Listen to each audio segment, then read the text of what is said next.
ലോകത്തിന്റെ പ്രവാചകൻ ഹബീബ് നബി മുഹമ്മദ് മുസ്തഫ സല്ലല്ലാഹു അലൈഹി വസല്ലമ തങ്ങൾ പറയുകയാ, അല്ലാഹുവിന്റെ പ്രവാചകന്റെ പേരിൽ ദിവസവും നീ ഒരു 10 സ്വലാത്ത് ചൊല്ലിയവളാണോ, ചൊല്ലിയവനാണോ,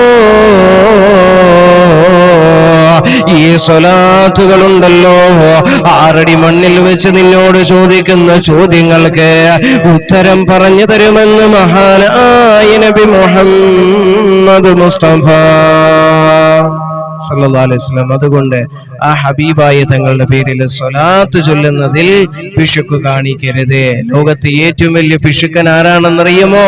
അള്ളാന്റെ റസൂൽ സല്ലല്ലാഹു അലൈഹി വസല്ലം തങ്ങൾ പറഞ്ഞത്, സ്വലാത്ത് ചൊല്ലുന്നതിൽ പിശുക്ക് കാണിക്കുന്നവനാണ് ലോകത്തെ ഏറ്റവും വലിയ ലുബ്ധൻ, പിശുക്കൻ എന്ന് മഹാനായ നബി മുഹമ്മദ് മുസ്തഫ സല്ലല്ലാഹു അലൈഹി വസല്ലം തങ്ങൾ പറയുക. അള്ളാഹു മനസ്സിലാക്കാൻ തൗഫീഖ് തരട്ടെ. അതുകൊണ്ട് പുത്തൻവാദികളുടെ നിങ്ങള് വാക്കുകൾ കേട്ടുകൊണ്ട് മൗലൂദിനെ ഒന്നും നിങ്ങൾ പഴി പറയരുത്.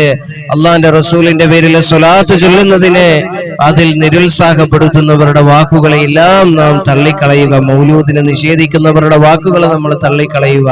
അങ്ങനെ മുന്നോട്ട് നമ്മൾ പോവുക.